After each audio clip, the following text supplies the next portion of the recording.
अस्सलाम वालेकुम। नौजवानों का एक गिरोह रिक्रूटमेंट दफ्तर के सामने परेशानी के आलम में लाइन बनाकर खड़ा था, जो कि बैरून ममालिक रोज़गार हासिल करने की ख्वाहिशमंद थे। बेरोज़गार नौजवानों के मुताबिक ये दफ्तर मुनासिब पैसे लेकर बाहर के ममालिक में अच्छे रोज़गार का बंदोबस्त करता था। यही वजह थी कि वहाँ पर काफ़ी रश लगा हुआ था और रोज़ाना हज़ारों की तादाद में बेरोज़गार नौजवान अपनी आंखों में सुहाने ख्वाब सजाए यहाँ के चक्कर लगाते।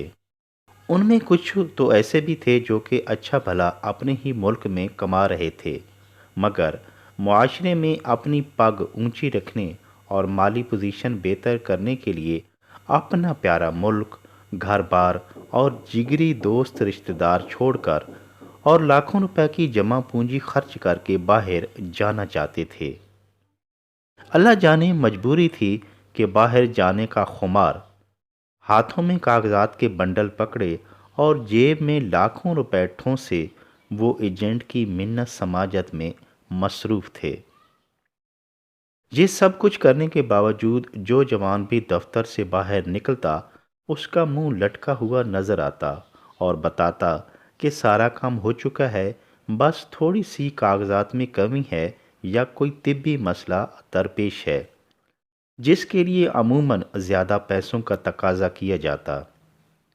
एजेंट के नखरे और इजाफी पैसों की डिमांड पूरी करने वाले नौजवान कामयाब करार पाए जाते। यूं उन्हें यहाँ से तो डोली यानी जहाज़ में बिठा दिया जाता और आगे उनकी किस्मत।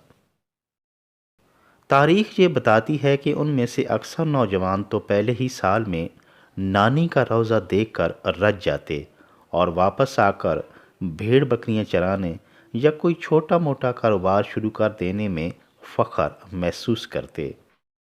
बहरहाल सुबह का भूला शाम को वापस आ जाए तो उसे भूला नहीं कहते कि मिसदाक उनकी खैरियत से वापसी ही वालदैन के लिए किसी नेमत से कम ना होती। जो खुशकिस्मत बैरून मुल्क अपने ऊपर जबर करके वहाँ रुक जाते, 8-10 साल तो उन्हें सेट होने में लग जाते और फिर जब सेट हो जाते तो इधर से घर वालों की डिमांड पूरी करते करते अपनी जवानी परदेश में ही झोंक देते और बेचारी बीवी अपने जज्बात की कुर्बानी देकर पैसों से ही दिल बहलाती। ज़ोहर का वक्त होने वाला था और अब जवानों का एक हुजूम दफ्तर के सामने इकट्ठा हो चुका था कि इसी असना में दफ्तर से मुल्हिका मस्जिद में आज़ान ज़ोहर की सदा बुलंद हुई। हैया अलल फलाह की वाज़े और बुलंद आवाज़ पर तवज्जो देने की बजाय नौजवान उम्मीदवार दफ्तर के अंदर से नायब कासिद की आवाज़ ज़्यादा तवज्जो से सुनते, जो बारी आने पर उम्मीदवारों को अंदर बुलाता। नमाज ज़ुहर की जमात के दौरान उन नौजवानों की ऊंची, मायूस और शोरज़दा आवाज़ें कौवों की कां कां की तरह नमाजी हजरात की नमाज में मुसलसल खलल डालती रही। लेकिन मुस्तकिल नमाजियों के लिए ये एक रूटीन की बात थी कि मुस्तकबिल को संवारने और अच्छे रोज़गार के लिए रोज़ यही हशर होता था।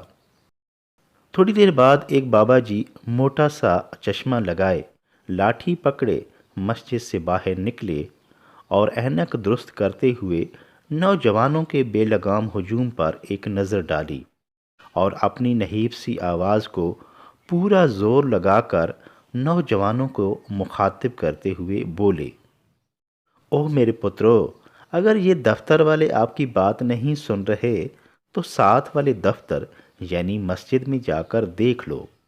रिस्क देने वाले का घर छोड़कर क्यों यहाँ जलील हो रहे हो? अपनी अर्जियाँ अल्लाह को पेश करो, वो भी बगैर पैसों के।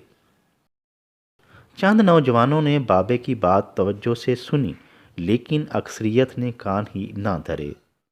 बाबा जी दोबारा बोले, यकीन करो उस राज़िक ने आपकी रोज़ी रिज़्क का ज़िम्मा उठाया हुआ है और वो बेहतर जानता है कि आपके हक में क्या बेहतर है।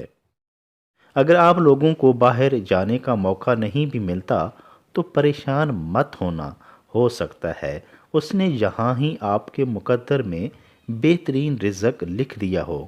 بس رب کی رحمت سے مایوس مت ہونا اور اسی کے دیے ہوئے پر راضی رہنا، وہ اپنے فضل سے تمہیں غنی کر دے گا۔ بابا جی اتنا کہہ کر اپنے گھر کی جانب چل دیے، مگر بہت سے مایوس اور پریشان نوجوانوں کو حوصلہ اور رہنمائی مل چکی تھی۔